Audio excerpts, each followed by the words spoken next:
Hello, welcome to Unboxed God, where we detox from religion and discover the God who refuses to fit inside the boxes we were given.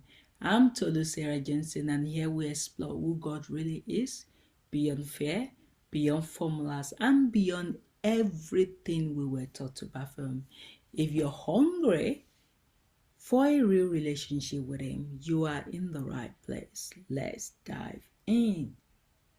This is going to be the last parable in the theme of managing, and the last parable overall, even though I intend to have another bonus where I go through some specific parables that are very, very important that we need to take note of, especially its importance aligns to where we spend the rest of our life, our destiny. So this is parable 36. Sorry, this is parable 54. This sixth parable in the theme of managing, the parable of the sheep and the goats. I'm sure you must have heard that. It's one of those popular parables that a lot of people come across through, especially if you've grown up in the church. This parable looks like the final audit of fruit and mercy. Why it lasts and why it's perfect, this parable. This is the courtroom conclusion to the entire managing team and really to the whole parable journey. By the time we arrive here, you, the reader or the listener, has already walked through a long corridor of exposure. The rich man Lazarus. Who did you ignore at your gate? The rich fool. What were you building and for whom? The unjust steward. Which kingdom are you actually funding? The 10 miners. What did you multiply and what did you bury? The talent. Did fear keep you from obeying with what you were given? Now Jesus lands the plane with the most sobering truth of all. Managing is not theory, it becomes a verdict. Not because God loves paperwork, but because love leaves evidence and mercy as a footprint. This parable isn't primarily about end times curiosity. It is about end of life clarity. Yes, end of life, because when the Son of Man sits on the throne, what's being weighed is not how many sermons you listen to, how many verses you highlighted, how many Christian phrases you knew, how impressive your gift looked to people.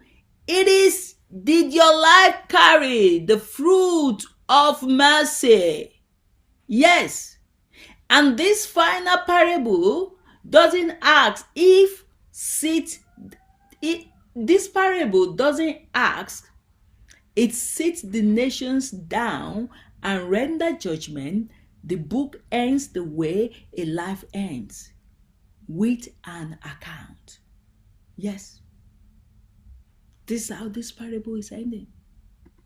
Where you are being asked, did your life carry the fruit of mercy? Where you become accountable of your journey here on earth. And I'm sure when you are in heaven, you still need to be accountable, isn't it? But let's just read the Bible verse for this parable first of all before we dive deeper into what this parable refers to. The Bible verse is Matthew 25, verse 31 to 46. When the Son of Man comes in his glory, and all the holy angels with him, then he will sit on the throne of his glory.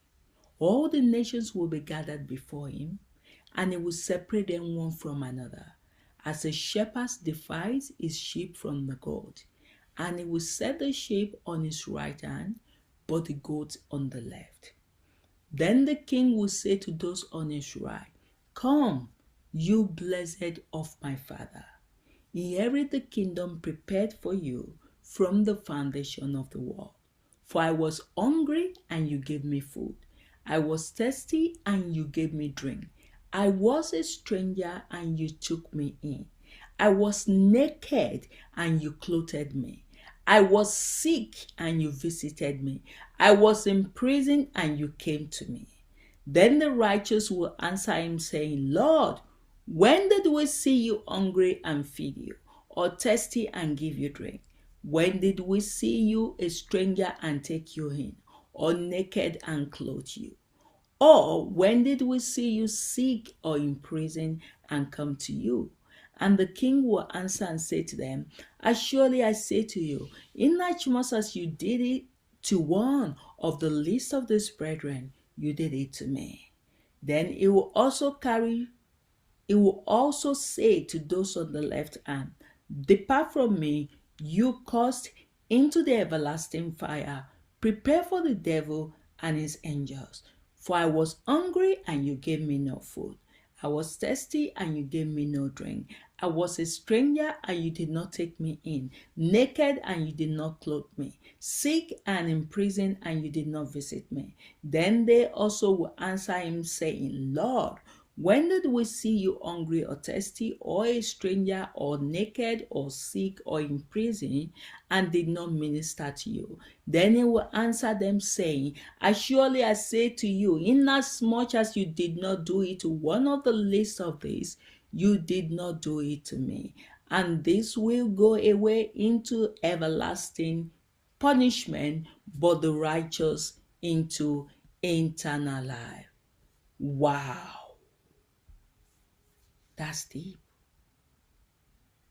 Let's look at the scene. The scene is a courtroom, not a classroom. All the nations are gathered. This is not one person's private spiritual review. This is public separation.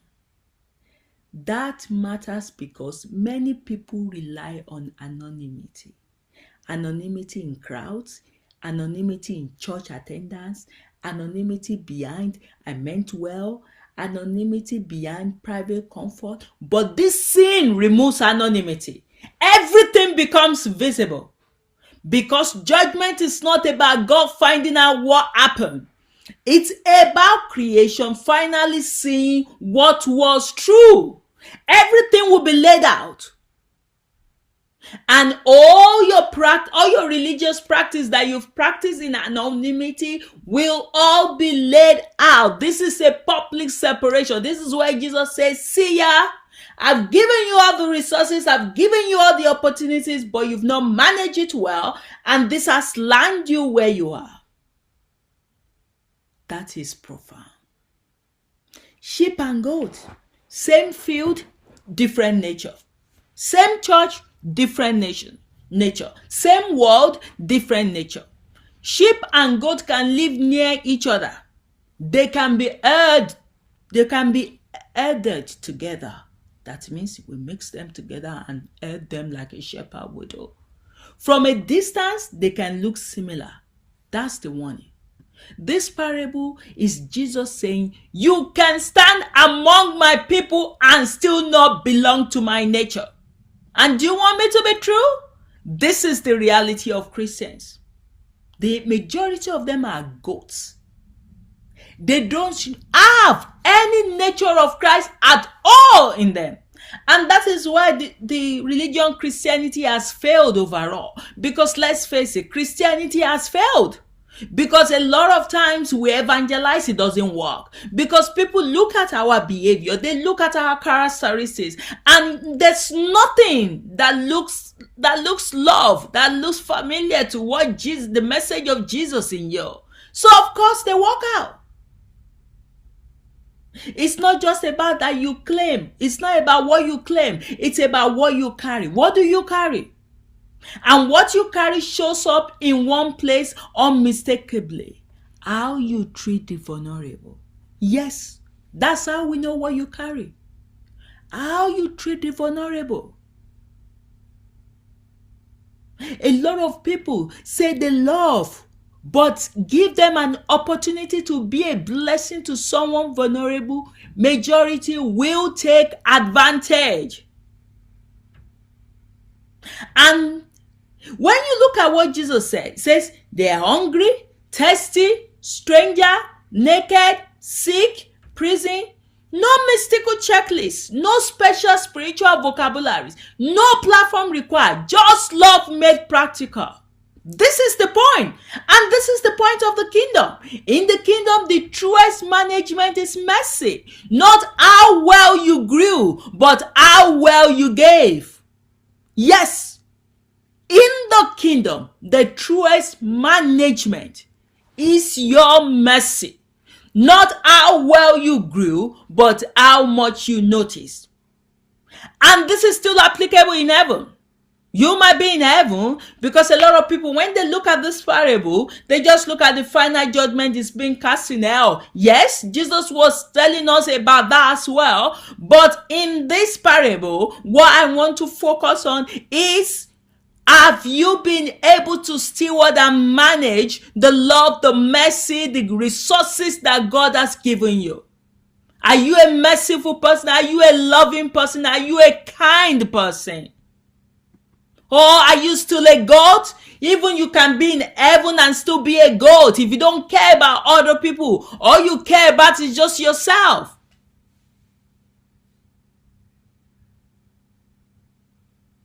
So, are you merciful? Do you practice practical mercy? Do you feed the hungry? Do you give the thirsty drink? Do you welcome strangers? Do you clothe people's nakedness? Do you visit the sick? And do you remember the prisoner?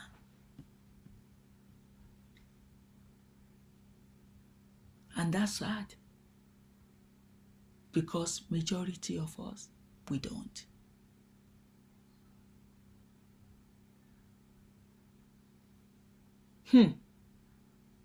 And do you know what makes this parable more terrifying? Both the sheep and the goat says, when did we see you? Meaning the sheep weren't performing.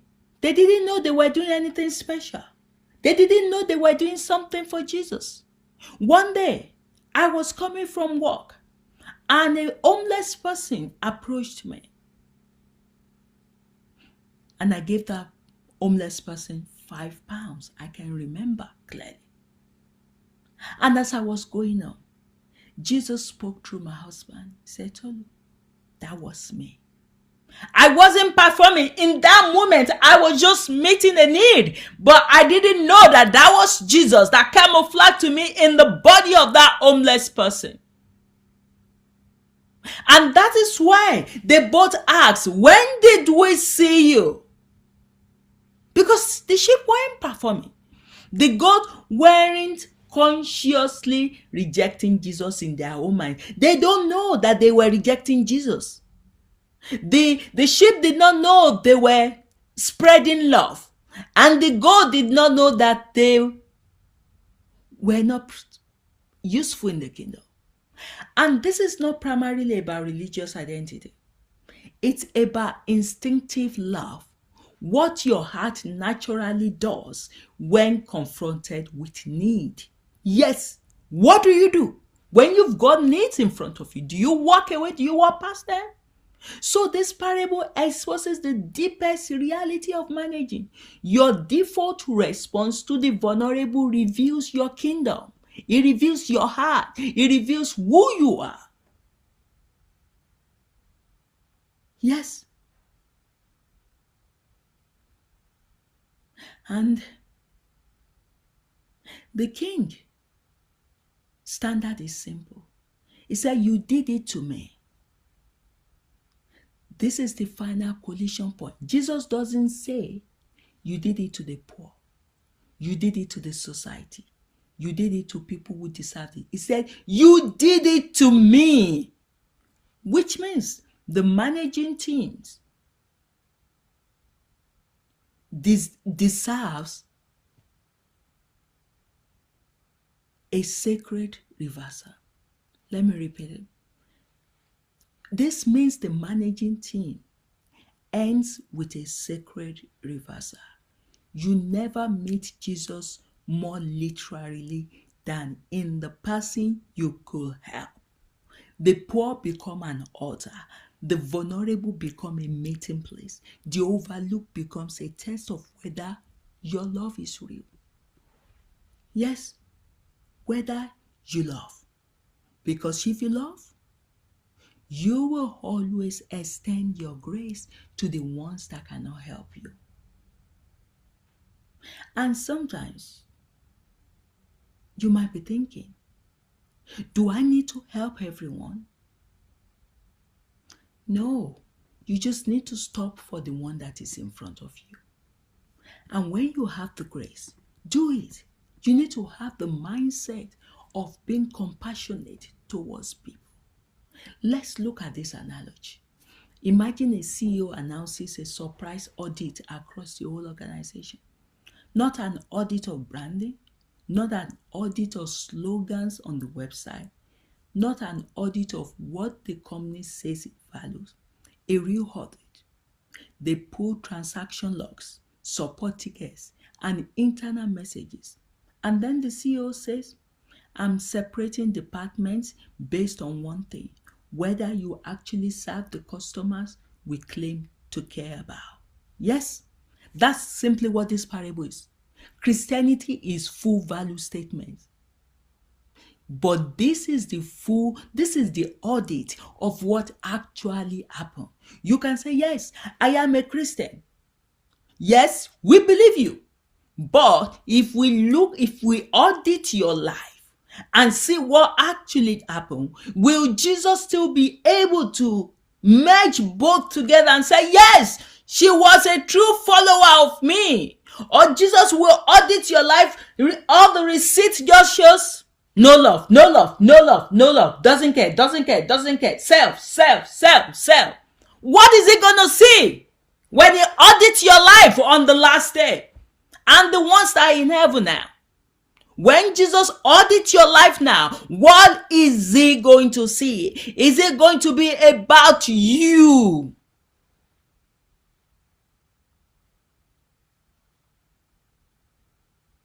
Because in Jesus' kingdom, your receipts are your relationships. Your fruit is your proof. What kind of fruit are you generating? What kind of fruit? That's a question you need to ask yourself. What are my fruit? And that's sad. And God does not expect you to be keeping a score. And God is telling you now, you cannot continue to refuse love. And He wants you to live as a sheep, simply living the nature of the King, being a carrier of His love. And you can look at it, you might say, oh, but the goat, they didn't necessarily commit a dramatic crime. Their sin was often quieter. That's the danger. Because that's the sin of omission, the habit of not stopping, the lifestyle of not noticing other people, the pattern of not sharing, the choice of self-protection over compassion. When you audit your life, when Jesus goes back to your life, what is He going to see across your report card? Is He going to see love? Fail, fail, fail, fail. Selfishness, pass, pass, pass, pass. Joy, pass, fail, pass, fail, pass, fail.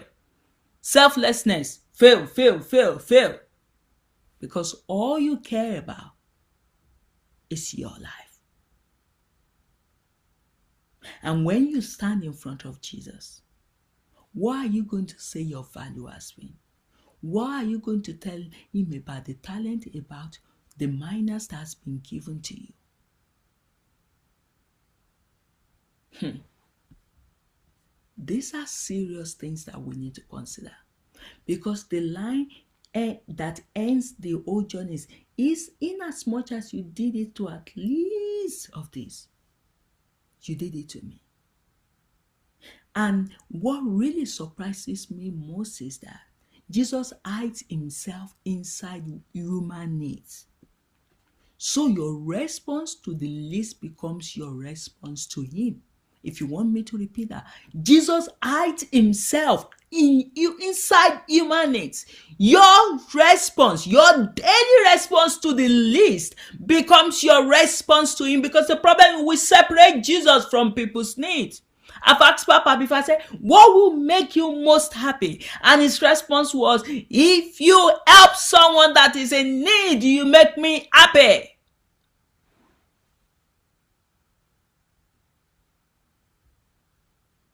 Not because the poor are project, not because suffering ends holiness, but because love is the true currency of heaven. And are you loving? Even you that you are listening in heaven, are you using, or are you producing that currency, love?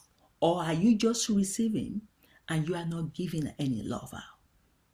And love is never abstract. It is food, it is water, it is presence, it is visiting, it is clothing, it is taking someone in, it is treating a woman being like they still have dignity. And you might be thinking that, why is this parable here in the theme of managing? It's here because it proves what managing has been saying all along. Money reveals your allegiance. That's what the unjust word. Fear reveals what you buried, your talent. Accountability reveals what you multiply, the minus. But mercy reveals whether you were ever living the kingdom at all, the sheep and goat. This is not works salvation as a religious system. This is Jesus saying, if you belong to the King, you will begin to look like him. And if you never look like him, if mercy never shows up, then something is wrong at the root. And that is the problem today. Something is wrong with the Christianity that we serve today, because there is nothing love about it. It's all about oppression. And that is why God is happy when someone walks out of religion, because the religion is killing them.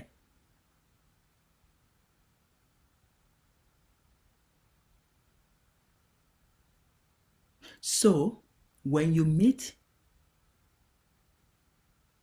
someone that is in need, are you going to help or are you going to ignore? Because Jesus frames this as worship-less significance. To love the least is to love him.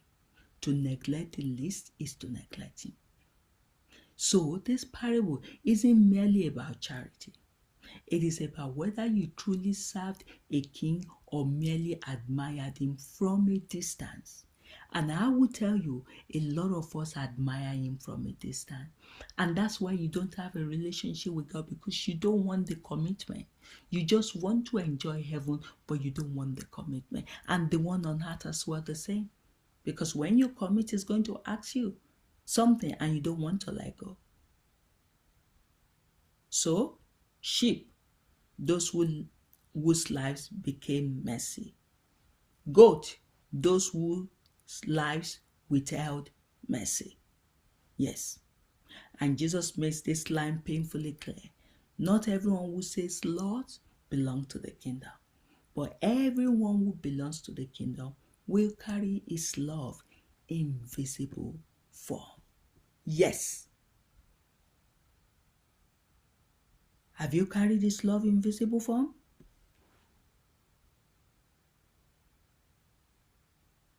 That's the question you need to ask yourself. Do you love him? And can people around you believe that? This parable ends the book because it leaves the reader with one unavoidable question. If my life was audited today, what kingdom will my choices prove I serve? Not your intentions, not your beliefs on paper, not your pattern, because the sheep and the goat is the moment Jesus says, enough discussion, show me the fruit. Yes. And the mercy you've practiced or refused becomes the final evidence. Yes, the mercy you've practiced becomes the final evidence. This is so deep. And that's why Jesus is closing this book, this journey, with the gospel is not proven by what you claim to believe. It is proven by who you love when it costs you. Because love always costs. And your cost reveals your kingdom. And I will tell you, this parable also emphasizes for you that you're still on earth, how you lived your life, how you've managed the resources that you've been given will eventually determine your destination. It's not blessing you just for yourself. It's blessing you so that you can be an extension of love to other people. So, in the end, Jesus doesn't ask what you owned. He asks who your life fed. He doesn't ask what you gathered. He asks who you gathered in. He doesn't ask what you called yourself. He asks who felt him because you showed up. Yes. And this last parable leaves the reader with a final, immovable truth. Stewardship is spiritual because love is measurable. I hope you've been blessed by this book. I hope you've learned so many things from the parable of Jesus. And I hope you know that all these things that's been taught in this parable is actually happening now. Jesus is prophesying the future, and at the same time, these parables are warnings for us to be able to reflect on our life and make necessary change where change needs to happen. So, I hope you've been blessed. God bless.